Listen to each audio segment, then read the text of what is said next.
ഞങ്ങളേറെ സ്നേഹിക്കുന്ന, ഇപ്പോഴും ഉള്ളിൽ ഒരിടമുള്ള ഇളമ്പൽ സെഹ്യോൻ മാർത്തോമ ഇടവകയിലെ പ്രിയ മാതാപിതാക്കളെ, സഹോദരങ്ങളെ, കുഞ്ഞുങ്ങളെ, ദൈവനാമത്തിൽ ഏവർക്കും സ്നേഹവന്ദനം.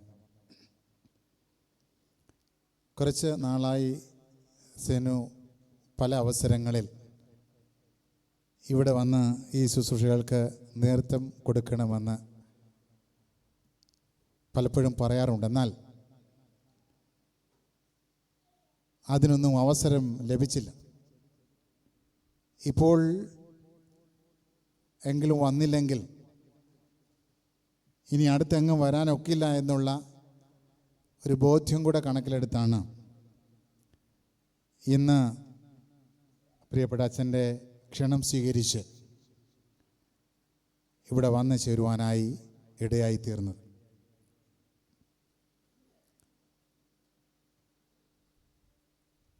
പ്രിയപ്പെട്ട അച്ഛൻ പറഞ്ഞ എല്ലാ നല്ല സ്നേഹവാക്കുകൾക്കും സ്വാഗത വാക്കുകൾക്കും പ്രത്യേകമായ സന്തോഷവും നന്ദിയും അമുഖമായി അറിയിക്കുകയാണ്. മാർത്തോമാ സഭയുടെ ദേറായ പ്രസ്ഥാനം നിശ്ചയമായും സഭയ്ക്ക് വലിയ ഒരു ആത്മീയ ശിക്ഷണം പകരുന്ന അനുഗ്രഹീതമായ ഒരു പ്രസ്ഥാനമായി വളരുവാൻ ദൈവം ഇടയാക്കട്ടെ എന്നുള്ള പ്രാർത്ഥനയാണ്. എനിക്ക് ഏറെ സ്നേഹമുള്ള ഒരു പ്രസ്ഥാനമാണ്. കല്യാണം കഴിച്ചു പോയതുകൊണ്ട്, അതിൽ ചേരാൻ പറ്റാത്തതുകൊണ്ട്, എന്നാൽ അവിടെ സൃഷ്ടിച്ച പ്രിയപ്പെട്ട അച്ഛന്മാരെല്ലാം വളരെ ആഴമായ ആത്മബന്ധമുള്ളവരും ഈ ദേവാലയത്തിന് ദേറായിൽ നിന്നുള്ള ആ ശുശ്രൂഷ ലഭ്യമാക്കുവാൻ ആഗ്രഹം പ്രകടിപ്പിക്കുകയും അത് നടപ്പിലാക്കാനായി സാധിച്ചു. അത് വലിയ ഒരു കരുത്തായി തന്നെ ഞാൻ കണക്കാക്കുന്നു. 2000 മെയ് 1 മുതൽ 2004 ഏപ്രിൽ 30 വരെയാണ് ഞങ്ങൾ ഇവിടെ ശുശ്രൂഷ ചെയ്ത്. ഒറീസയിലെ ഭുവനേശ്വരിൽ നിന്ന് സ്ഥലം മാറി ഇവിടെ വന്നു. 4 വർഷം ശുശ്രൂഷ കഴിഞ്ഞ് ബോംബെ ചെമ്പൂരിലേക്ക് മാറിപ്പോകാനുണ്ടായത്. ഞാൻ ആമുഖമായി പറഞ്ഞതുപോലെ വളരെ ഏറെ സ്നേഹവും കരുതലും ഈ ഇടവകയിലെ ഓരോ കുടുംബത്തിൽ നിന്നും അനുഭവിച്ച ആളുകളാണ് ഞങ്ങൾ. കാരണം ഞാൻ ചിലപ്പോഴൊക്കെ പറയാറുണ്ട്, അന്ന് എനിക്ക് ഇളമ്പൽ ജെറുസലേമും 2 പള്ളി സെഹ്യോൻ, ഈ 2 പള്ളികളും അത് 250ഓളം വീടുണ്ട്. അന്ന് ഇവിടെ 65 വീടുകളാണ് ഉണ്ടായിരുന്നത്. ഈ മാസത്തിലൊരു ഞായറാഴ്ചയാണ് ഇവിടെ വരാറുള്ളത്. ആരാധന കഴിഞ്ഞ് ഇവിടുന്ന് പോകുമ്പോൾ ഈ ഞങ്ങൾക്കന്ന് ബൈക്കാണ്. ബൈക്കിൽ ഇങ്ങനെ സാധനങ്ങൾ തൂക്കിയിടാൻ ഇടയില്ലാത്ത വണ്ണം ഇവിടുന്ന് ആളുകൾ ആവശ്യമുള്ള എല്ലാ സാധനങ്ങളും കരുതി തന്നുവിടുന്നതൊക്കെ ഓർക്കാറുണ്ട്. ഒരുപക്ഷേ മറ്റെങ്ങും പട്ടക്കാർക്ക് ലഭിക്കാത്ത വലിയ സ്നേഹവും കരുതലും. ഐസക്കച്ചി നോക്കുകയാണ്, ഇതൊന്നും കണ്ടില്ലല്ലോ എന്ന്. നിശ്ചയമായിട്ടും ഞാനത് പറയുന്നത് ഒട്ടും അതിശോക്തിയല്ല. ഞങ്ങളുടെ കുടുംബത്തെ നിങ്ങളുടെ ഭവനത്തിൻ്റെ അംഗമായി നെഞ്ചോട് ചേർത്ത് നിർത്തിയ ഒരു ഇടവക തന്നെയാണ് ഇളമ്പൽ സെഹ്യോൻ ഇടവക. അത് വളരെ ആത്മാഭിമാനത്തോടു കൂടെയാണ്, സന്തോഷത്തോടെയാണ് പറയുന്നത്. ഓരോ കുടുംബത്തിൻ്റെയും അംഗമായി ഓരോ സങ്കടങ്ങളിലും ഭാരങ്ങളിലും ആവശ്യങ്ങളിലും ഒക്കെ പങ്കുചേരാൻ കുടുംബമായി ഞങ്ങൾക്ക് അവസരം ലഭിച്ചു. അതോടൊപ്പം തന്നെ ഇവിടെ നിന്നും ഞങ്ങൾക്ക് അത്രയേറെ സ്നേഹവും കരുതലും ഓരോ കുടുംബത്തിൽ നിന്നും എടുത്തു പറയാൻ പറ്റില്ല. ഓരോ കുടുംബവും അത്രമാത്രം സ്നേഹവും കരുതൽ നൽകി എന്നത് വളരെ സന്തോഷമാണ്. അതുകൊണ്ട് സഭയെയും സഭയുടെ സുവിശേഷ വേലയും വൈദികരെയും സുവിശേഷകരെയും ഒക്കെ കരുതുകയും സഭയുടെ ശുശ്രൂഷകളിൽ ഏതൊക്കെ തരത്തിൽ പങ്കുകാരായിത്തീരാൻ സാധിക്കും എന്ന തരത്തിൽ ഉള്ള സാധ്യതകൾ വിനിയോഗിക്കുകയും ചെയ്യുന്ന ഒരു ഇടവക ഈ ദേശത്ത് 57-ാം പിറന്നാൾ കൊണ്ടാടുമ്പോൾ 56 വർഷം ഈ ഇടവയെ നടത്തിയ പ്രിയപ്പെട്ടവരെ എല്ലാവരെയും നന്ദിയോടെ ഓർത്ത് ദൈവത്തിന് മഹത്വം കരയറ്റുന്നു. കാല യവനികയ്ക്കുള്ളിൽ മറഞ്ഞ പ്രിയപ്പെട്ടവരെയും പ്രതികാല ഓർത്ത് ദൈവത്തിന് മഹത്വം കരയറ്റുന്നു. പ്രത്യേകിച്ച് തോമസ് സാറിനെ ഞാൻ ഈ സമയത്ത് സ്മരിക്കുകയും ചെയ്യുന്നു. കാരണം വളരെ താല്പര്യത്തോടുകൂടെ ശുശ്രൂഷകളിൽ പങ്കുചേരുന്ന ഒരു നല്ല ശാന്തമായ വ്യക്തിത്വത്തിനുടമയാണ്. അതുകൊണ്ട് അങ്ങനെയുള്ള പ്രിയപ്പെട്ടവരൊക്കെ ഈ സമയത്ത് ഞാൻ ഓർത്ത് ദൈവത്തിന് മഹത്വം കരയറ്റുകയാണ്. ഇപ്പോൾ നേതൃത്വം കൊടുക്കുന്ന എല്ലാവരെയും ഓർത്ത് ദൈവത്തിന് മഹത്വം അർപ്പിക്കുന്നു. നല്ല അനുഗ്രഹീതമായൊരു ഗായക സംഘം, നന്നായി പാടാൻ ദൈവം തമ്പുരാൻ കൃപ കൊടുത്തു. എനിക്ക് വളരെ സന്തോഷം. ഇവിടെ കുറേ കുഞ്ഞുങ്ങൾ, അപ്പം ഞാൻ ശുശ്രൂഷ ചെയ്ത സമയത്ത് ഉള്ളവരല്ല. കാരണം ഒരു 23-24 വയസ്സിൽ താഴെയുള്ളവരായതുകൊണ്ട് അതിനുശേഷം പിറവി കൊണ്ടവരാണ്. ഈ കാലത്തിൻ്റെ വലിയൊരു പ്രശ്നമാണ് കുഞ്ഞുങ്ങളൊന്നും വേണ്ടവണ്ണം ആരാധനയെ ഗൗരവമായി എടുക്കുന്നില്ല എന്നുള്ളത്. അതുകൊണ്ട് എനിക്ക് ഇവിടെ ഇരിക്കുന്ന കുറേയേറെ കുഞ്ഞുങ്ങൾ ഈ ആരാധനയും പ്രാർത്ഥനയുമൊക്കെ വളരെ ഗൗരവമായി എടുത്ത് ഈ ശുശ്രൂഷയിൽ പങ്കുചേരുന്നു എന്നത് വളരെ സന്തോഷമാണ്. പ്രിയപ്പെട്ട അച്ഛനെ ഞാൻ അനുമോദിക്കുന്നു. പ്രിയ മാതാപിതാക്കളെ അകമഴിഞ്ഞ് അഭിനന്ദിക്കുന്നു. പ്രിയ കുഞ്ഞുങ്ങളെ, ദൈവം തമ്പുരാൻ നിങ്ങളെ അനുഗ്രഹിക്കട്ടെ. ഒരു കാര്യം ഉറപ്പാണ്, ദൈവത്തോടൊപ്പം നിങ്ങൾ ചെലവഴിക്കുന്ന നിമിഷങ്ങൾ നിങ്ങളുടെ ജീവിതത്തിൻ്റെ ഏറ്റവും സുവർണ നിമിഷങ്ങളാണ്. കാരണം അതിസങ്കീർണമായ ഒരു കാലത്തിലൂടെയാണ് നാം കടന്നു പോകുന്നത്. പ്രതീക്ഷകൾ നഷ്ടപ്പെട്ട മനുഷ്യൻ മരണത്തിൻ്റെ ഇടനാഴിയിലൂടെ സഞ്ചരിക്കുന്ന ഒരു കാലം. ആണെന്നോ പെണ്ണെന്നോ വ്യത്യാസമില്ലാതെ മദ്യത്തിനും മയക്കുമരുന്നും അടിമകളായി ജീവിതത്തെ തീയിൽ പറന്നു വീഴുന്ന ഈയാമ്പാറ്റകളെ പോലെ ഇല്ലാതാക്കിക്കൊണ്ടിരിക്കുന്ന ഒരു കാലത്ത് നാം എത്തി നിൽക്കുമ്പോൾ ആരാധന, പ്രിയ കുഞ്ഞുങ്ങളെ, ധൈര്യപ്പെടുത്തണം, ബലപ്പെടുത്തണം. ജീവിത പ്രതിസന്ധികളിൽ പതറിപ്പോകാതെ നിൽക്കാൻ നമ്മുടെ ആരാധനകൾ സജ്ജമാക്കണം. കാരണം ഈ ദിനങ്ങളിൽ നാം കേട്ട വാർത്തകൾ ജീവിതത്തിൻ്റെ സംഘർഷങ്ങളെയും പ്രതികൂലതകളെയും അഭിമുഖീകരിക്കാൻ കരുത്തില്ലാതെ ജീവിതം അവസാനിപ്പിക്കുന്നവരും കുടുംബത്തെ ഒന്നടങ്കം ഇല്ലായ്മ ചെയ്യുന്നവരും, എന്തിനധികം 2 പെൺകുഞ്ഞുങ്ങളെയും ചേർത്ത് പിടിച്ച അമ്മ റെയിൽപ്പാളത്തിലൂടെ നടന്നു പോയത് ചതഞ്ഞരിഞ്ഞ് ചിതറിത്തെറിച്ച മാംസകഷ്ണങ്ങളുടെ ഓർമ്മകൾ വല്ലാതെ വേദനിപ്പിക്കുന്നതാണ്. ജീവിതത്തിൻ്റെ സങ്കടങ്ങളെ അഭിമുഖീകരിക്കാൻ കരുത്തില്ലാതെ പോവുക, പ്രതികൂലതകളെ അഭിമുഖീകരിക്കാൻ കരുത്തില്ലാതെ പോവുക.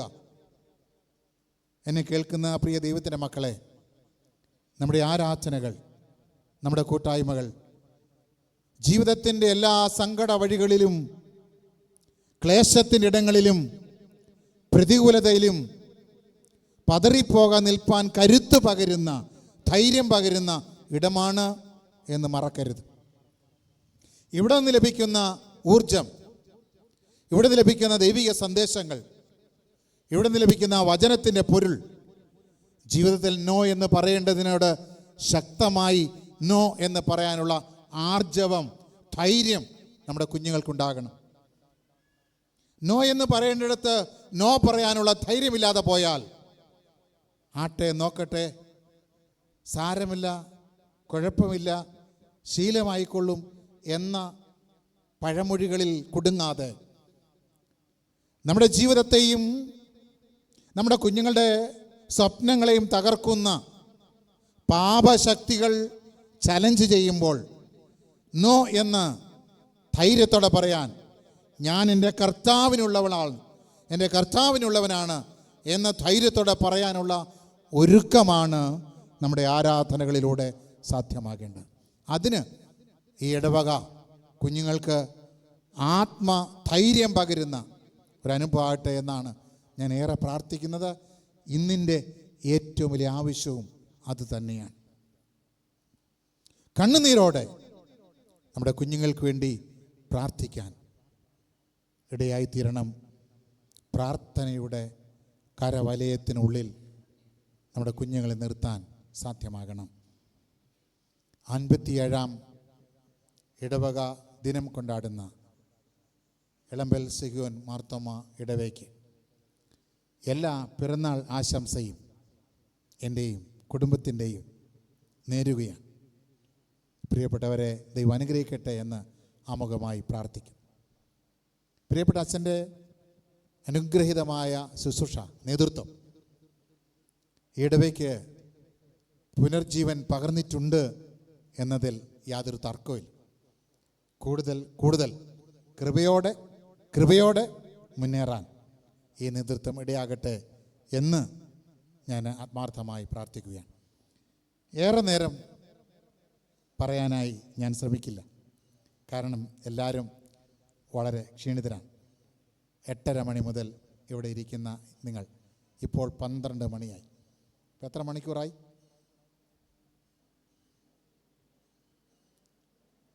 കൂട്ടിയാൽ മതി. ഇപ്പം നിങ്ങളൊക്കെ ഞങ്ങളിവിടുന്ന് പോകുമ്പോൾ പോലെ ഇരിക്കുകയാണ്. കാരണം എല്ലാവർക്കും നല്ല സുന്ദരന്മാരും സുന്ദരികളുമായിട്ടൊക്കെ ഇരിപ്പുണ്ട്. ഞാൻ ഇച്ചിരി വെള്ള പെയിൻ്റ് അടിച്ചത് വെളുപ്പിച്ചെന്നേ ഉള്ളൂ.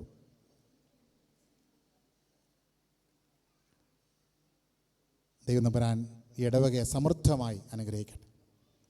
അച്ഛൻ ഓർമ്മപ്പെടുത്തിയതുപോലെ ഇന്ന് സഭയിൽ 50 നോമ്പ് ആരംഭിക്കുകയാണ്. ഇന്നത്തെ ധ്യാന ചിന്തയുടെ സഭ നൽകിയിരിക്കുന്ന ധ്യാന ചിന്തയുടെ തലക്കെട്ട് സകലത്തെയും രൂപാന്തരപ്പെടുത്തുന്ന യേശുക്രിസ്തു എന്നതാണ്. Jesus who transforms everything. അപ്പോൾ ഇടവക ദിനത്തിന് ധ്യാനിക്കാൻ പറ്റിയ ഒരു ധ്യാന ചിന്ത കൂടിയാണ്. രൂപാന്തരപ്പെടുത്തുന്ന കർത്താവിനോടുകൂടെ ചേർന്ന് ഈ 57-ാമത്തെ വർഷം എല്ലാവരും രൂപാന്തരത്തിൻ്റെ അനുഭവത്തിൽ നിൽക്കാൻ കഴിയുക എന്നത് ഈ കാലത്തിൻ്റെ ഏറ്റവും വലിയ ആവശ്യമാണ്. അവിടെ പ്രാർത്ഥനയ്ക്കും അനുതാപത്തിനും ആത്മശുദ്ധീകരണത്തിനുമായി സഭ വേർതിരിച്ചിരിക്കുന്ന സമയമാണ് നോമ്പ് കാലം എന്ന്. ആദിമകാലം മുതലേ തന്നെ സഭയുടെ ആത്മീയമായ ശുദ്ധീകരണത്തിനും പുതുക്കത്തിനും ഒരനുഷ്ഠാനമായി നോമ്പ് കൊണ്ടാടി വന്നിരുന്നു എന്നുള്ളത് വളരെ വ്യക്തമായി നാം മനസ്സിലാക്കുന്നു. യേശു കർത്താവിൻ്റെ 40 ദിവസത്തെ ഉപവാസവും പ്രാർത്ഥനയും കർത്താവിൻ്റെ കഷ്ടാനുഭവവും കുരിശുമരണവും ഉയർത്തെഴുന്നേൽപ്പുമാണ് 50 ദിവസത്തെ ധ്യാനത്തിന് നാം വേർതിരിക്കുന്നത്. ബഹുമാനപ്പെട്ട അച്ഛൻ നല്ല പാട്ട് രൂപേണ 7 ആഴ്ചകളിലെയും ധ്യാനത്തിൻ്റെ തലക്കെട്ട് നന്നായി പാടി പതിപ്പിച്ചിട്ടുണ്ട്. പിന്നെ നമുക്കൊരു ഗുണമുള്ളത് എന്തുവാ? ഇതൊക്കെ മറന്നു പോകും. അതാണ് ഞങ്ങളുടെയും അനുഗ്രഹം. പ്രസംഗങ്ങളൊക്കെ മറന്നു പോകുന്നത് കൊണ്ട് ഞങ്ങൾ പിന്നെ പറഞ്ഞാലും കുഴപ്പമില്ല, കാരണം ഇത് ആദ്യം കേൾക്കുന്ന പോലെ കേൾക്കും. എന്നാൽ ചിലയിടങ്ങളിലൊക്കെ ചില അമ്മച്ചിമാരുണ്ട് ഇങ്ങനെ കുറിക്കും. ഞങ്ങളിപ്പോൾ ശുശ്രൂഷ ചെയ്യുന്ന വേങ്ങൽശാലയം ഇടവയിൽ ഒരു ടീച്ചറുണ്ട്, കഴിഞ്ഞ വർഷം മരിച്ചു.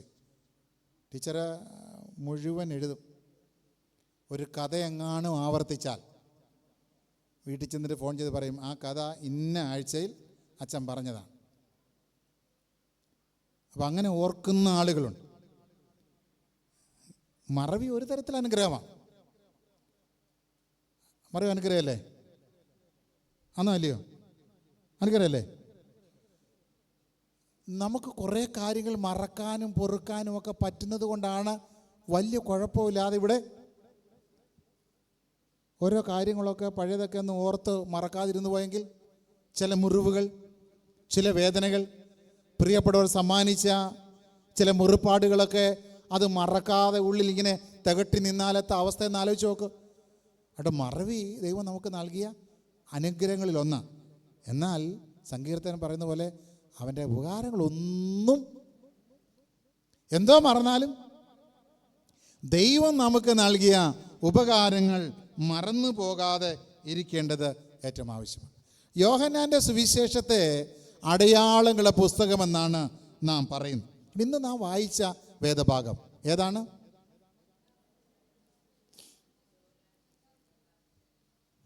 ഒരു അശരീരിയൊക്കെ കേട്ടു. യോഹന്നാൻ എഴുതിയ സുവിശേഷം 2-ാം അധ്യായം പോയോ? 1 മുതൽ 11 വരെയുള്ള വാക്യങ്ങളാണ്. ഈ വേദഭാഗം നമ്മോട് പറയുന്ന ചില ചിന്തകൾ നമ്മുടെ ഇടവക ദിനത്തിൻ്റെ പശ്ചാത്തലവുമായി ബന്ധപ്പെടുത്തി നമ്മുടെ വിശ്വാസ ജീവിതത്തെയും നമ്മുടെ ആരാധനയും സമ്പുഷ്ടമാക്കുവാൻ ഉതകണമെന്നതാണ് എൻ്റെ ആഗ്രഹം. 3-4 കാര്യങ്ങൾ നമ്മുടെ ഓർമ്മയിൽ ഈ വേദഭാഗം നൽകുന്നുണ്ട്. ഒന്ന്, മനുഷ്യൻ്റെ വിരുന്നുകളിലും വിനോദങ്ങളിലുമൊക്കെ പങ്കുകാരനായിത്തീരുന്ന കർത്താവിനെ കുറിച്ചാണ് ഈ വേദഭാഗം പറയുന്നത്. മനുഷ്യൻ്റെ വിരുന്നുകളിലും വിനോദങ്ങളിലുമൊക്കെ പങ്കുചേരുന്ന, മാറി നിൽക്കുന്ന ദൈവമല്ല. യേശുവിലൂടെ വെളിപ്പെട്ട ദൈവമെന്ന് പറയുന്നത് മനുഷ്യൻ്റെ എല്ലാ സന്തോഷങ്ങളിലും സങ്കടങ്ങളിലും ആകുലതകളിലുമൊക്കെ ചേർന്ന് നിൽക്കുന്ന ദൈവമാണ്. 2, ഈ ആഘോഷവേളകൾ യേശുവിനെയും ശിഷ്യന്മാരെയും അവർ വിളിച്ചു എന്നതാണ്. നമ്മുടെ ജീവിതത്തിൻ്റെ എല്ലാ അനുഭവങ്ങളിലും ഉടയവനെ ചേർത്ത് നിർത്താൻ, നമ്മുടെ ജീവിതത്തിൻ്റെ ഭാഗമായി കർത്താവിനെ ചേർത്ത് നിർത്തേണ്ടതിൻ്റെ ആവശ്യകത ഓർമ്മപ്പെടുത്തുന്ന ഒരു വേദഭാഗം. 3, ആ സാന്നിധ്യമുള്ളത് കൊണ്ട് ജീവിതത്തിൻ്റെ കുറവുകളെ നിറവുകളാക്കി മാറ്റുന്ന ദൈവിക സാന്നിധ്യത്തെ ഓർമ്മപ്പെടുത്തുന്ന പുസ്തകമാണ്. ജീവിതത്തിൻ്റെ കുറവുകളെ നിറവുകളാക്കി മാറ്റുന്ന ദൈവിക സാന്നിധ്യത്തെ ഓർമ്മപ്പെടുത്തുന്ന പ്രത്യേകമായ ഒരു ധ്യാനചിന്തയാണ്. അപ്പോൾ സ്നേഹത്തിൻ്റെ വിരുന്നുശാലയിൽ എപ്പോഴും കർത്താവ് കൂടെയുണ്ട് എന്ന ഓർമ്മ നമുക്ക് എല്ലായ്പ്പോഴും ഉണ്ടാകണം. വളരെ ഗൗരവമായി വേദഭാഗം പറയുന്ന കാര്യം നാം മനസ്സിൽ കുറിച്ച് വെക്കണം. ഒന്ന്, ആഘോഷങ്ങൾക്കിടയിലും ഒരു ദുരന്ത സാധ്യത ഒളിഞ്ഞിരിപ്പുണ്ട്. ജീവിതത്തിൻ്റെ എല്ലാ ആഘോഷങ്ങളുടെ പിന്നിലും ചിലപ്പോൾ ചില സങ്കടങ്ങളുടെ സാധ്യതകൾ ഒളിഞ്ഞിരിപ്പുണ്ട് എന്ന് നാം മറന്നു പോകരുത്. എന്ന് പറഞ്ഞാൽ ആഘോഷങ്ങളിൽ മതിമറന്ന് പോകാൻ ഇടവരരുത്. മറിച്ച് ആഘോഷങ്ങളുടെ മധ്യ നിൽക്കുമ്പോഴും ജീവിതത്തിൽ ചില പരിമിതികൾക്ക്, കുറവുകൾക്ക് സാധ്യതയുണ്ട് എന്ന ഓർമ്മ എല്ലായ്പ്പോഴും നമ്മുടെ ജീവിതത്തിലുണ്ടാകണം. മറ്റൊന്ന്, എല്ലാ സമൃദ്ധിയുടെയും മധ്യേ ചില പോരായ്മകൾക്കുള്ള സാധ്യത മറന്നു പോകരുത്. എല്ലാം ഉണ്ട് എന്ന് പറയുമ്പോഴും ചിലപ്പോഴതൊക്കെ ഉപയുക്തമല്ലാതെ പോകുന്ന, അല്ലെങ്കിൽ പര്യാപ്തമല്ലാതെ പോകുന്ന ഒരു ജീവിത സാഹചര്യം നമ്മുടെ ചുറ്റുപാടുമുണ്ട് എന്ന് നാം മറക്കരുത്. ചിലപ്പോൾ നമ്മുടെ സമ്പത്ത്, നമ്മുടെ ആരോഗ്യം, ജീവിത സാഹചര്യങ്ങൾ ഇതൊക്കെ കുഴപ്പമില്ല, തികയും എന്നൊക്കെ വിചാരിച്ച് നാം ഇരിക്കുമ്പോൾ ചിലപ്പോൾ ഇതൊന്നും അപര്യാപ്തമായി പോകുന്ന ഒരു സാഹചര്യം ജീവിതത്തിൽ ഉണ്ടാകാം. അത് നമ്മുടെ ഓർമ്മയിൽ നാം സൂക്ഷിക്കണം. ചില കണക്കൂട്ടുകളിൽ പിഴച്ചു പോകുന്ന ഒരു കാലമുണ്ടാകാം. എല്ലാം കാൽക്കുലേറ്റ് ചെയ്ത് വെച്ചിരിക്കുകയാണ്. അങ്ങനെയൊക്കെ ആയാൽ ഇങ്ങനെയാകാം, ഇങ്ങനെയാകാം. പക്ഷേ മനുഷ്യൻ്റെ കണക്കൂട്ടുകളൊക്കെ ചില സാഹചര്യങ്ങളിൽ തെറ്റുകൾ സംഭവിക്കാം, കുറവുകൾ സംഭവിക്കാം എന്ന ഒരു ഓർമ്മപ്പെടുത്തൽ ഈ 2-ാം അധ്യായത്തിൻ്റെ 1 മുതൽ 11 വരെയുള്ള വാക്യങ്ങൾ നമ്മെ ഓർമ്മപ്പെടുത്തുന്നുണ്ട്. അതുകൊണ്ട് പ്രിയ ദൈവത്തിൻ്റെ മക്കളെ, നാം ജീവിക്കുന്ന ജീവിത സാഹചര്യങ്ങളിൽ എത്രമാത്രം ജീവിതത്തിൻ്റെ ഔന്നത്യത്തിൽ നിന്നാലും, എത്രമാത്രം ജീവിതത്തിൻ്റെ സമൃദ്ധിയിൽ നിന്നാലും, എത്ര വലിയ ഒരുക്കങ്ങളുടെ മധ്യ നിന്നാലും എപ്പോഴും ഉള്ളിലൊരു ഓർമ്മ, തമ്പുരാനെ, കുറവിന് സാധ്യതയുണ്ട്, വീഴ്ചയ്ക്ക് സാധ്യതയുണ്ട്, പരിമിതി സാധ്യതയുണ്ട്. എന്നാൽ എൻ്റെ പൊന്നു തമ്പുരാനെ, നീ ഞങ്ങൾക്ക് താങ്ങായി, ഹല്ലേലൂയ, ശരണമായി നിൽക്കണമേ എന്ന ഒരു പ്രാർത്ഥന നമ്മുടെ നാവിൽ നിന്ന് ഉയരണം. കർത്താവേ, തളർന്നു പോകുമ്പോൾ വീണു പോകാതെ നിൽക്കാനുള്ള ദൈവകൃപ അടിയങ്ങൾക്ക് നൽകണമേ എന്ന ഒരു ഓർമ്മപ്പെടുത്തൽ. 3 കൊച്ചു വാക്കുകൾ പറഞ്ഞ് ഞാൻ നിർത്താം. ഒരു ഇടവക നിർവഹിക്കേണ്ട കടമകളും ഒരു കുടുംബം നിർവഹിക്കേണ്ട കടമകളും ഒക്കെ ഈ വേദഭാഗത്ത് നമുക്ക് ദർശിക്കാനായി സാധിക്കുന്നു. 1, കുറവിനെ അറിഞ്ഞ് നിറവാക്കാൻ ഉതകുന്ന അമ്മ മനസ്സിന് ഉടമയാകുക. ജീവിതത്തിൻ്റെ കുറവിനെ അറിഞ്ഞ് അതിനെ നികത്താൻ പറ്റുന്ന അമ്മ മനസ്സിന് ഉടമകളായി മാറണം. അതിലൂടെ മാത്രമേ രൂപാന്തരം നമുക്ക് സാധ്യമാകുകയുള്ളൂ എന്ന ഓർമ്മപ്പെടുത്തലാണ്. കാരുണ്യം തുളുമ്പുന്ന ഒരമ്മയുടെ സാന്നിധ്യം, ചില ആളുകളുടെ സാന്നിധ്യം പകരുന്ന ആഘോഷത്തിൻ്റെ, ഉത്സവത്തിൻ്റെ ഒരു ആവേശമുണ്ട്. ചില ആളുകളുടെ സാന്നിധ്യം പകരുന്ന ഉത്സാഹമുണ്ട്. ചില ആളുകളുടെ സാന്നിധ്യം പകരുന്ന വല്ലാത്ത ഒരു ആത്മവിശ്വാസമുണ്ട്. എന്നാൽ ചില ആളുകൾ നമ്മുടെ അടുത്ത് വന്നു നിന്നാൽ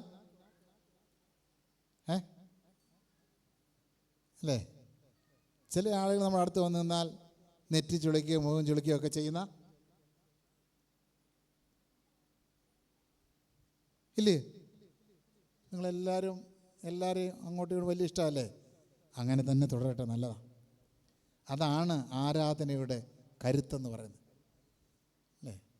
എല്ലാവരെയും ഉൾക്കൊള്ളാൻ, എല്ലാവരെയും സ്നേഹിക്കാൻ, എൻ്റെ അടുത്ത് നിൽക്കുന്ന എൻ്റെ പ്രിയപ്പെട്ടവർ, എൻ്റെ സഹോദരൻ, എൻ്റെ സഹോദരി, അവരുടെ നെടുവീർപ്പിൻ്റെ സ്വരം കേൾക്കുമ്പോൾ ദൈവമേ, ആ നെടുവീർപ്പ് എന്ത് എന്ന് കണ്ടെത്താൻ, ആ നെടുവീർപ്പിൻ്റെ കാരണം തിരിച്ചറിയാൻ, അതിന് അവസരം, പരിഹാരം കണ്ടെത്താൻ കഴിയുമ്പോഴാണ് നമ്മളൊക്കെ നല്ല അമ്മ മനസ്സിൻ്റെ ഉടമകളായി മാറുന്നത്. അതുകൊണ്ട് നമ്മുടെ ആരാധനയിലൂടെ, ദേവാലയത്തിലൂടെ സാധ്യമാകേണ്ടത് ലോകത്തിലെങ്ങും കൊടുക്കാൻ കഴിയാത്ത ജീവിതാനുഗ്രഹങ്ങളെ പകരുന്ന ഇടമായി നമ്മുടെ ആരാധനകൾ മാറണം. അപ്പോഴാണ് ജീവിതത്തിൻ്റെ ഏറ്റവും വലിയ അനുഗ്രഹമായി, ആരാധനയുടെ ഉത്സവമായി മാറുന്നത്. അതുകൊണ്ട് ഈ ഇടവദിനത്തോടനുബന്ധിച്ച് ഇതിന് ചേർത്ത് പറയാനായിട്ട് ഞാൻ ആഗ്രഹിക്കുന്ന ഒരു കൊച്ചു വാചകം ഇതാണ്: the church must offer people something they cannot get anywhere. മറ്റെങ്ങും കിട്ടാത്തത് കൊടുക്കാൻ പറ്റുന്ന ഇടമായി ദേവാലയം മാറണം. മറ്റുള്ളിടങ്ങളിൽ കിട്ടുന്നതെല്ലാം അത് മാത്രമേ ദേവാലയത്തിൽ കിട്ടുന്നുള്ളൂ എങ്കിൽ ദേവാലയത്തിൽ വരേണ്ട കാര്യമുണ്ടോ? ഉണ്ടോ? ഉണ്ടോ? മറ്റെങ്ങും ലഭിക്കാത്ത സ്നേഹം, മറ്റെങ്ങും ലഭിക്കാത്ത കരുതൽ, മറ്റെങ്ങും ലഭിക്കാത്ത ചേർത്ത് പിടിക്കുന്ന മനസ്സ്, ആശ്ലേഷിക്കുന്ന മനസ്സ്, അത് ഈ ദേവാലയത്തിൽ കൊടുക്കാൻ കഴിയുമ്പോഴാണ് നമ്മുടെ ആരാധനാലയങ്ങൾ അർത്ഥപൂർണമായ കൂട്ടായ്മ ഇടങ്ങളായി മാറുന്നത്. നമ്മുടെ കൂടെ നിൽക്കുന്ന ആളുകളുടെ കുറവുകളെ, വേദനകളെ തിരിച്ചറിയാൻ ഈ അമ്മ ചെയ്തതുപോലെ തിരിച്ചറിയാൻ പറ്റുമ്പോഴാണ് ജീവിതം അനുഗ്രഹമായിരിക്കുന്നത്. അതുകൊണ്ട് നാം ആയിരിക്കുന്ന ഇടത്തിൻ്റെ മഹത്വം വർദ്ധിപ്പിക്കുന്ന ജീവിതത്തിൻ്റെ ഉടമകളായി മാറുക, അതിൻ്റെ മനോഹാരിത വർദ്ധിപ്പിക്കുക എന്നതാണ് ജീവിതത്തിൻ്റെ ഏറ്റവും വലിയ കടമ. യേശുവിൻ്റെ അമ്മ മറിയ പകർന്നു നൽകുന്നത് ഇതാണ്. ഒരു സ്നേഹ സാന്നിധ്യമായി നിന്ന് ആരുമറിയാതെ ആ കുടുംബത്തിൻ്റെ നൊമ്പരത്തെ ചേർത്ത് പിടിച്ച് അതിന് പരിഹാരം കൊടുക്കുന്നു. അതുകൊണ്ട് ദേവാലയത്തിൽ നമുക്ക് ആ വലിയൊരു അനുഗ്രഹം കണ്ടെത്താൻ പറ്റണം. ഇന്ന് ഉൾക്കൊള്ളാൻ പറ്റുന്നില്ല എന്ന്. പള്ളിയിലിരുന്ന് ആരാധനയ്ക്ക് വന്ന മധ്യവയസ്കനായ മനുഷ്യൻ്റെ പോക്കറ്റിൽ ഫോൺ അടിച്ചു. എല്ലാവരും ക്രുദ്ധിച്ചു നോക്കി. അച്ഛന് കണക്കറ്റ് വഴക്ക് പറഞ്ഞു. പള്ളി വരുമ്പോഴാണോ ഫോൺ അടിക്കുന്നത് ഉച്ചത്തിൽ? ആളുകളെല്ലാം ഇങ്ങനെ നോക്കിയപ്പോൾ അദ്ദേഹത്തിന് സങ്കടമായി. ഓഫ് ചെയ്യാൻ മറന്നുപോയതാണ്. എല്ലാവരുടെയും പഴിവാക്കൽ കേട്ടപ്പോൾ ദുഃഖം സഹിക്കാൻ വയ്യാതെ അത് ഞാൻ എഴുന്നേറ്റ് നേരെ പോയത് ബാറിലേക്കാണ്. അവിടെ ചെന്ന് ഒരു ചിൽഡ് ബിയറൊക്കെ വാങ്ങിച്ച് അതങ്ങോട്ട് കൊണ്ടുവച്ച് ഈ ഫോണിൻ്റെ അടിച്ചതിനും വഴക്ക് പറഞ്ഞതിന് വെപ്രാളമൊക്കെ പിടിച്ചിങ്ങനെ ടെൻഷൻ കൂടി ഇരുന്ന് കൈയെടുത്തപ്പോൾ അത് കൈ തട്ടി തറയിൽ വീണ് പൊട്ടി. അപ്പോൾ അത് സെർവ് ചെയ്യുന്ന പെങ്കൊച്ച് വന്ന് പറഞ്ഞ്, സാരമില്ല സാറേ, പോട്ടെ, വേറെ ഒരെണ്ണം തരാം. അപ്പോൾ പറഞ്ഞു, ഞാൻ അറിയാതെ തട്ടിയിട്ടതാണ് സാർ, ഇതിന് വില കൊടുക്കണ്ട, വേറെ സാറിന് തരാം. അതിന് അദ്ദേഹത്തിന് പുതിയ ഒരെണ്ണം കൊണ്ടു കൊടുത്തു. അദ്ദേഹം ശാന്തമായി അവിടെ ഇരുന്നു, അത് കുടിച്ചു. പിന്നെ പള്ളി പോയിട്ടേ ഇല്ല. പിന്നെ എങ്ങോട്ടാണ് പോയത്? പള്ളിയിൽ സ്വസ്ഥത കിട്ടിയില്ല. സ്വസ്ഥത കിട്ടി എവിടെയാ? എല്ലാവരെയും ഉൾക്കൊള്ളാൻ, വേദനയിലും സങ്കടത്തിലും നൊമ്പരത്തിലും ഇരിക്കുന്നവരെ ചേർത്ത് പിടിക്കാൻ, പ്രിയപ്പെട്ടവരുടെ കുറവുകളെ ആഘോഷിക്കാനല്ല. ഇന്ന് മാധ്യമങ്ങൾ നമ്മുടെ കയ്യിലുള്ളത് കൊണ്ട് എന്തെങ്കിലും ഒന്ന് കിട്ടിയാൽ മതി, അത് വായിച്ചു പോലും നോക്കാതെ അങ്ങ് ട്രാൻസ്മിറ്റ് ചെയ്യും. ഓർക്കണം കേട്ടോ, നമ്മുടെ പ്രിയപ്പെട്ടവരുടെ കണ്ണുനീർ, സങ്കടങ്ങൾ നമുക്ക് ആഘോഷിക്കാനല്ല, ചേർത്ത് പിടിക്കാനാ, കരുതാനാ, സഹായിക്കാനാ, ആശ്വസിപ്പിക്കാനാ. അപ്പോഴാണ് ഒരു ദേവാലയം അർത്ഥപൂർണമായ ആരാധനയുടേതായി മാറുന്നത്. ഈ അമ്മ ഒരു ദേവാലയ തുല്യമായി നിൽക്കുകയാണ്. ഒരു കുടുംബത്തിൻ്റെ സങ്കടങ്ങളെ ആരും അറിയാതെ പരിഹരിക്കുന്ന നല്ല അമ്മ മനസ്സിൻ്റെ ഉടമയായി മാറുന്ന ഒരവസ്ഥ. 2, ശുദ്ധീകരണ നിയമങ്ങൾക്കപ്പുറം കരുണ കാട്ടുന്ന കർത്താവിനോടൊപ്പം നിൽക്കുക എന്നുള്ളതാണ്. ശുദ്ധീകരണ നിയമങ്ങളൊക്കെ ഒരു വഴിക്ക് കിടക്കും. അതിനപ്പുറം മനുഷ്യൻ്റെ സങ്കടങ്ങളോട് കരുണ കാട്ടുന്ന കർത്താവിനോടൊപ്പം നിൽക്കുന്ന ഇടമാണ്.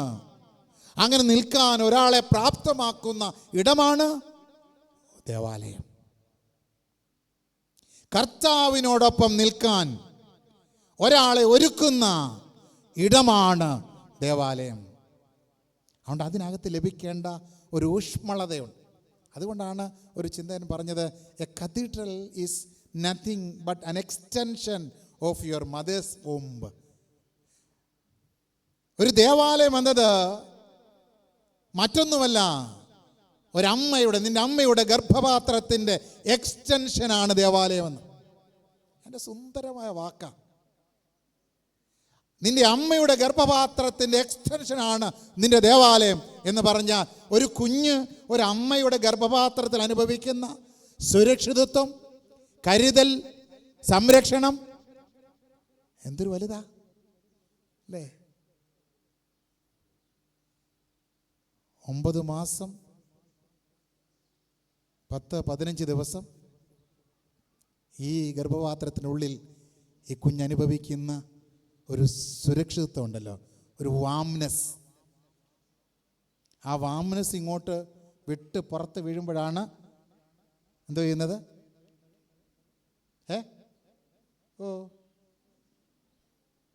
കുഞ്ഞിനെയും കരയും. കരയാത്ത കുഞ്ഞിനെ സിസ്റ്റർമാർ എന്നാ ചെയ്യും? കരയിപ്പിക്കും അല്ലേ? ആ വാംനെസ്, പ്രിയമുള്ള ദൈവത്തിൻ്റെ മക്കളെ, ഉടയവനോട് കൂടെ നിന്നെങ്കിലേ, ഉടയവൻ്റെ കൂടെ നിന്നെങ്കിലേ ആ ഒരു സുരക്ഷിതത്വം അനുഭവിക്കാനായിട്ട് കഴിയും.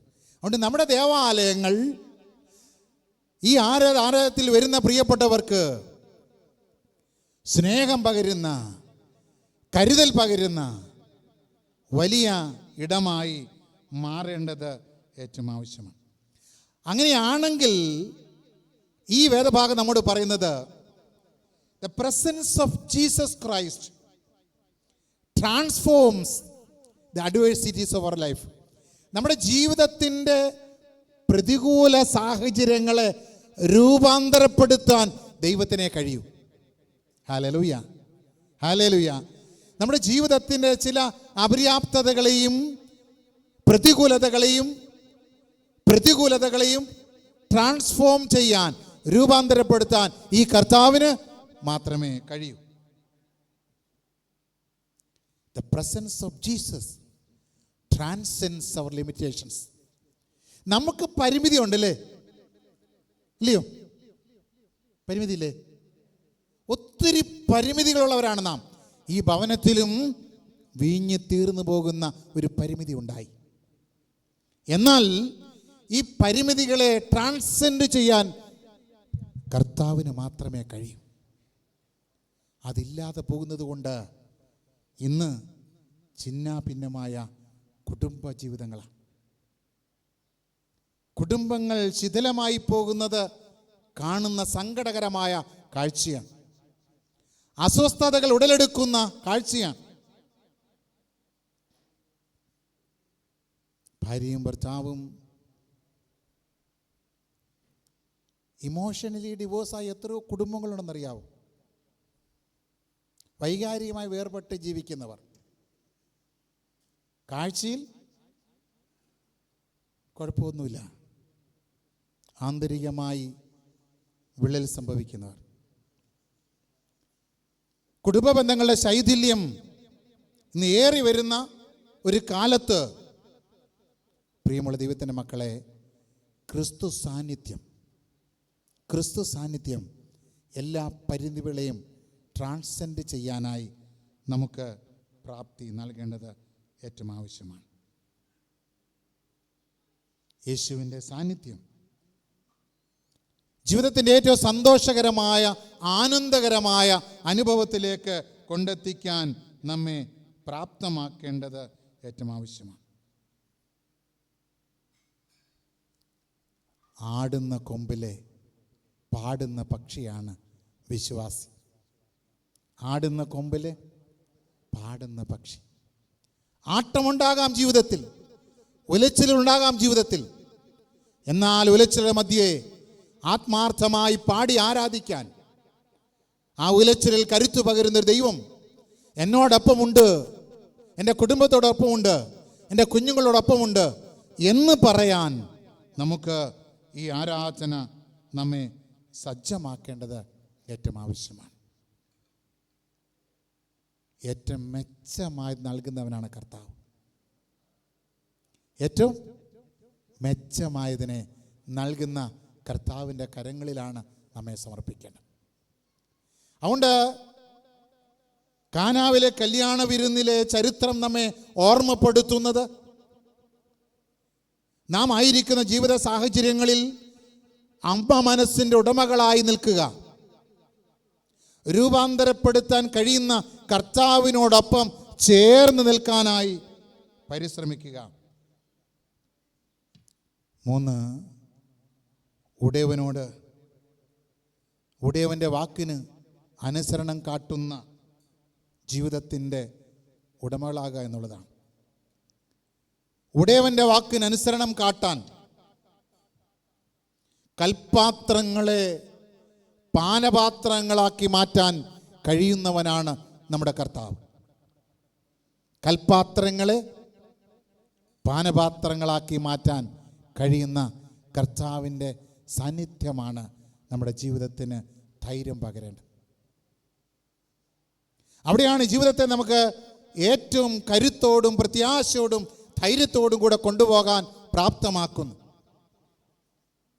അവിടെ ദേവാലയത്തിലെ നമ്മുടെ ആരാധനകൾ, നമ്മുടെ കൂട്ടായ്മകൾ, നമ്മുടെ പ്രാർത്ഥന അനുഭവങ്ങളൊക്കെ ആ വലിയൊരു ദർശനത്തിലേക്ക് നമ്മെ ഉയർത്തുവാൻ, ട്രാൻസ്ഫോം ചെയ്യുവാൻ, രൂപാന്തരപ്പെടുത്തുവാൻ പ്രാപ്തമാകേണ്ടത് ഏറ്റവും ആവശ്യമാണ്. അപ്പോഴാണ് അനുഗ്രഹീത ജീവിതത്തിൻ്റെ ഉടമകളായി നമുക്ക് തീരാനായിട്ട് പറ്റും. 56 വർഷം കൃപയോടെ ദൈവം നിർത്തി. 57-ാം വർഷത്തിലേക്ക് പ്രവേശിക്കുമ്പോൾ നമുക്ക് നാം ജീവിക്കുന്ന ചുറ്റുപാടുകളിൽ ഈ നല്ല അമ്മ മനസ്സിൻ്റെ ഉടമകളായി നിൽക്കണം. നമ്മുടെ കുഞ്ഞുങ്ങളുടെ സങ്കടങ്ങളെ അറിയണം. 3-4 വയസ്സുള്ള കൊച്ച് കരഞ്ഞാൽ, അല്ലെങ്കിൽ 3 വയസ്സുള്ള 2 വയസ്സുള്ള കൊച്ച് കരഞ്ഞാൽ ആ കരച്ചിൽ എന്തിനാണെന്ന് അറിയാൻ പറ്റുന്ന അമ്മമാരല്ലേ. അതിൻ്റെ മുഖം മാറിയാൽ കാരണം അറിയാൻ നമുക്ക് ഒരു മടിയില്ല. പക്ഷേ 8-10 വയസ്സ് കഴിഞ്ഞ ആ കുഞ്ഞിൻ്റെ മുഖമാറ്റം നമുക്കറിയാൻ പറ്റുന്നില്ലേ? സ്കൂളിൽ നിന്ന് വരുമ്പോൾ അതിൻ്റെ വാട്ടം എന്താ പറ്റിയെന്ന് ചോദിക്കാൻ പറ്റുമോ? നമ്മുടെ കുഞ്ഞുങ്ങൾക്ക് തുറന്ന് അവരുടെ സങ്കടങ്ങളെ പറയാൻ നമ്മുടെ വീട് ഒരുക്കുമോ? എന്തെങ്കിലും പറയാൻ തുടങ്ങിയാൽ ചാടി കയറി ഇറങ്ങി അങ്ങ് പുറപ്പെടും. പിന്നെ അത് മിണ്ടത്തുമില്ല. പറയട്ടെ, കുഞ്ഞുങ്ങൾ പറയട്ടെ, അവരുടെ സങ്കടങ്ങളൊക്കെ വീട്ടിൽ പറയട്ടെ, പറയാനൊരു അവസരം കൊടുക്ക്. അത് ശരിയാകാം, തെറ്റാകാം, തല്ലിക്കൊല്ലാൻ നിൽക്കണ്ട, മനസ്സ് തുറക്കട്ടെ. ആ ജീവിക്കുന്ന ചുറ്റുപാടുകളിൽ വേദന പറയട്ടെ, അതിൻ്റെ സംഘർഷം പറയട്ടെ. അപ്പോഴാണ് നമുക്കതിന് പരിഹാരം കൊടുക്കാൻ പറ്റൂ. അത് പറയാൻ വേദി കിട്ടാതെ പോകുമ്പോൾ അത് പറയുന്ന കേൾക്കാൻ പറ്റുന്ന ചില സാഹചര്യങ്ങൾ ഒരുക്കി കൊടുക്കുന്നവരുണ്ട്. അത് ചെന്നത്ത് ചിലപ്പോൾ മദ്യത്തിലും മയക്കുമരുന്നിലൊക്കെ ആകും, തകർന്നു പോകും. നമ്മുടെ ആരാധനാലയം, നമ്മുടെ ദേവാലയം, നമ്മുടെ കുഞ്ഞുങ്ങളെ അവിടെ സ്വപ്നങ്ങൾ പങ്കുവെക്കാൻ പറ്റുന്ന ഇടമാകണം. വേദന പങ്കുവെക്കാൻ പറ്റുന്ന ഇടമാകണം. അതിന് പറ്റുന്ന നല്ല മനസ്സിൻ്റെ ഉടമകളായിട്ട് നമ്മൾ മാറണം. 2, ഏത് പരിമിതികളെയും മാറ്റാൻ കഴിയുന്ന കർത്താവിന് സ്ഥാനം കൊടുക്കണം. അത് ഹൃദയത്തിലുണ്ടെങ്കിൽ തളരാൻ നിൽക്കാനായിട്ട് പറ്റും. കുടുംബജീവിതങ്ങൾ ശക്തമായി മുൻപോട്ട് പോകാനായിട്ട് സാധിക്കും. നാം ഇന്ന് ജീവിക്കുന്ന ചുറ്റുപാടുകളുടെ സങ്കടങ്ങളെ അറിയണം, പരിമിതികളെ അറിയണം, വേദനകളെ അറിയണം. ഈ വേദനയിൽ പ്രാർത്ഥനയുടെ വലിയൊരു കരുത്ത് ആവശ്യമാണ്. ഹല്ലേലൂയ. ദേവാലയത്തിനുള്ളിൽ പ്രാർത്ഥനയുടെ സ്വരം ഉയരണം. നമ്മുടെ കുഞ്ഞുങ്ങളെ ആരാധനയുടെ, പ്രാർത്ഥനയുടെ വലയത്തിനുള്ളിൽ നിർത്തണം. അബ്രഹാമിൻ്റെ ജീവിതം അനുഗ്രഹീതമായി തീർന്ന കാരണം എന്താണെന്നറിയാമോ? A man built his home with spiritual boundaries. ആധ്യാത്മികതയുടെ അതിർവരമ്പിനുള്ളിൽ കുടുംബത്തെ നിർത്തിയവനായിരുന്നു അബ്രഹാം. എവിടെ താൻ പാർക്കാനൊരു കൂടാരം അടിച്ചോ അവിടെ അവൻ യഹോവയ്ക്ക് ഒരു യാഗപീഠം പണിത് ദൈവത്തെ ആരാധിച്ചു. അബ്രഹാം വിശ്വസിച്ചത് ദൈവത്തിന് യാഗപീഠം നിൽക്കുന്നത് കൊണ്ടാണ് എൻ്റെ കൂടാരം നിൽക്കുന്നത് എന്ന് വിശ്വസിച്ചവൻ അബ്രഹാം. പ്രിയമുള്ളവരെ, നമ്മുടെ ആരാധനയിലൂടെ നമ്മുടെ കുഞ്ഞുങ്ങൾക്ക് പകർന്നു കൊടുക്കേണ്ടത്, നമ്മുടെ കുടുംബ പ്രാർത്ഥനയിലൂടെ, കുടുംബ ആരാധനയിലൂടെ നമ്മുടെ കുഞ്ഞുങ്ങൾക്ക് പകർന്നു കൊടുക്കേണ്ടതാണ്. ഞാൻ നിലനിൽക്കുന്നത്, എൻ്റെ കൂടാരം നിലനിൽക്കുന്നത് ഈ യാഗപീഠം നിലനിൽക്കുന്നത് കൊണ്ടാണ്, ഈ ആരാധന നിലനിൽക്കുന്നതുകൊണ്ടാണ്. ഹല്ലേലൂയ. അങ്ങനെ പറ്റുമ്പോഴാണ് ഈ പാപലോകത്തിൽ, പൈശാചികത നിറഞ്ഞു നിൽക്കുന്ന ലോകത്തിൽ ദൈവസ്നേഹത്തിൻ്റെ പ്രതിരൂപളാകേണ്ട മനുഷ്യൻ പൈശാചിക രൂപത്തിൻ്റെ പൈശാചിക ഭാവത്തിൻ്റെ ആൾരൂപങ്ങളായി മാറിയ ഈ കാലത്ത് ദൈവസ്നേഹത്തിൻ്റെ പ്രതിരൂപങ്ങളാകേണ്ട മനുഷ്യർ പൈശാചിക ഭാവത്തിൻ്റെ ആൾരൂപമായി മാറിയ ഈ കാലത്ത് നമ്മുടെ ആരാധനകൾ, നമ്മുടെ ദേവാലയം, നമ്മുടെ കൂട്ടായ്മ, നമ്മുടെ പ്രാർത്ഥന, നമ്മുടെ സഭ സ്നേഹത്തോടെ പ്രിയപ്പെട്ടവരെ ചേർത്ത് നിർത്തുന്ന ഇടമാണ്. അതുകൊണ്ട് ദേവാലയം എന്ന് പറയുമ്പോൾ it is not only a confession place but also a correction place. അത് പറഞ്ഞാൽ നിർത്താം. കുമ്പസരിക്കാൻ മാത്രമുള്ള ഒരിടം മാത്രമല്ല ദേവാലയം, മറിച്ച് ചില കറക്ഷൻസ്, ചില തിരുത്തലുകൾ വരുത്താനുള്ള ഇടമാണ്, അല്ലേ? It is not only a confession place.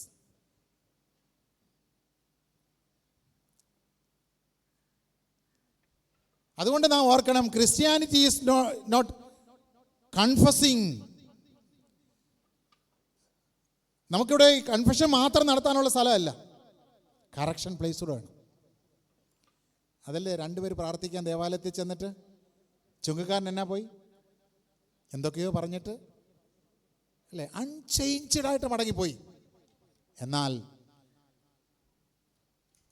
ആ പാപിയായ മനുഷ്യൻ, ബലഹീന മനുഷ്യൻ, ചുങ്കക്കാരൻ നിന്ന് പരീക്ഷ നിന്ന് അവൻ്റെ വലിയ ഭാവത്തിൽ മടങ്ങിപ്പോയപ്പോൾ ചുങ്കക്കാരനാ ചെയ്തു, അയ്യോ ഞാൻ പാപിയായ മനുഷ്യനോട് കരുണ തോന്നണമേ നിലവിളിച്ചിട്ടവൻ. പരീശൻ അൺചേഞ്ച്ഡായി മടങ്ങുമ്പോൾ ചുങ്കക്കാരൻ ദൈവത്തോട് നിരന്നവനായിട്ടാണ് മടങ്ങുന്നത്. Correction place. ഞാൻ എൻ്റെ വാക്കുകൾ അവസാനിപ്പിക്കട്ടെ. എന്നെ കേൾക്കുന്ന പ്രിയ ദൈവത്തിൻ്റെ മക്കളെ, നമുക്കൊന്നിച്ച് ദൈവം ഒരുക്കിയ ഈ ആരാധനാലയം ദൈവകൃപയുടെ തണലിൽ നിന്നുകൊണ്ട് പരിശുദ്ധാത്മാവിൻ്റെ ശക്തിയിൽ ആശ്രയിച്ച് മറ്റുള്ളവരെ ചേർത്ത് നിർത്തുന്ന, സങ്കടങ്ങൾ അറിയുന്ന, ആ സങ്കടങ്ങളെ ആരും അറിയാതെ പരിഹരിക്കുന്ന, ആ കുടുംബത്തിന് ഒരു അപമാനവും വരുത്താത്ത രീതിയിൽ വിരുന്നുവാഴിക്ക് പോലും അത്ഭുതമായി തീർന്ന തരത്തിലുള്ള ശ്രേഷ്ഠമായത് പകർന്ന ആ വലിയൊരു അനുഭവമാണ് നമ്മളിലൂടെ നടക്കേണ്ടത്. അതുകൊണ്ട് അച്ഛൻ പറഞ്ഞൊരു കാര്യം, കുറച്ച് മൗനം നല്ലതാണ്, പറയേണ്ടതേ പറയാവൂ. ഈ നോമ്പ് കാലത്ത് നമുക്കൊന്ന് തീരുമാനിക്കാം, വേണ്ടാത്തതൊന്നും ഇനി എൻ്റെ ഫോണിലൂടെ മറ്റൊരാളുടെ, എനിക്കറിയാത്ത, എനിക്ക് ബോധ്യമല്ലാത്ത ഒരാളിനെ എങ്ങനെയെങ്കിലും വേദനപ്പിടിക്കുന്നതാണെങ്കിൽ എൻ്റെ ഫോണിൽ നിന്ന് ഞാൻ ഫോർവേഡ് ചെയ്യില്ല. പറ്റുമോ തീരുമാനിക്കാൻ? പറ്റുമോ? ഒറ്റ തീരുമാനം മതി. ഈ ഒറ്റ തീരുമാനം മതി നമ്മൾ നന്നാവാൻ. ഒരു കുടുംബത്തെ വേദനിപ്പിക്കുന്ന, ഒരു കുടുംബത്തെ തകർക്കുന്ന, ഇല്ലായ്മ ചെയ്യുന്ന ഒന്നും എൻ്റെ ഫോണിൽ നിന്ന്, എൻ്റെ നാവിൽ നിന്നും പുറത്തു പോകില്ല എന്ന് തീരുമാനിക്കാൻ പറ്റിയാൽ, മറിച്ച് എൻ്റെ അറിവിലൊരു കുടുംബത്തിന് നൊമ്പരമുണ്ടായാൽ ചേർത്ത് നിർത്തി ആശ്വസിപ്പിച്ച് മറിയെപ്പോലെ നിൽക്കാൻ ഇടയായിത്തീരാം. ഒരു വർഷം നമുക്ക് അങ്ങനെ ജീവിക്കാം. ഈ ചരിത്രത്തിൽ ദൈവസ്നേഹത്തിൻ്റെ ദൂതുവാകാരം നിൽപ്പാൻ ദൈവം നമ്മെ എല്ലാവരെയും ശക്തീകരിക്കട്ടെ എന്ന് പ്രാർത്ഥിച്ചുകൊണ്ട് ഇടവയ്ക്ക് എല്ലാ നന്മയും നേർന്നുകൊണ്ടും ഞാൻ എൻ്റെ വാക്കുകളെ അവസാനിപ്പിക്കുന്നു. ദൈവം തമ്പുരാൻ നമ്മെ അനുഗ്രഹിക്കട്ടെ.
നമ്മുടെ ഇടവക ദിനത്തിനോട് ചേർന്ന് രണ്ട് പ്രധാനപ്പെട്ട കാര്യങ്ങളിലൂടെ നടക്കാറുണ്ടല്ലോ.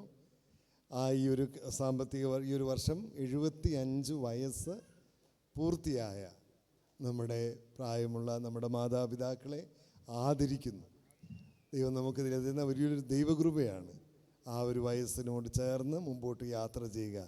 അതിന് ഈ ഒരു വർഷക്കാലം നമ്മുടെ ഇടവകയിൽ ഏതാണ്ട് 5ഓളം നമ്മുടെ പ്രായമുള്ള നമ്മുടെ മാതാപിതാക്കളുണ്ട്. അവരെ ആദരിക്കുന്നു. അതോടൊപ്പം നമ്മുടെ ഇടവകയിൽ 50 വർഷം വിവാഹം കഴിഞ്ഞ് 50 വർഷം പൂർത്തിയായവരെ ആദരിക്കുന്ന ഒരു പതിവ് നമുക്കുണ്ട്. എന്നാൽ ഈ വർഷം ആ ഭാഗ്യകരമായ അനുഭവം ആരുമില്ല. കാരണം 50 വയസ്സിലേക്കൊന്ന് 50 വർഷം പൂർത്തിയാക്കുന്ന അടുത്ത വർഷങ്ങളിൽ മാത്രമേ ഉള്ളൂ.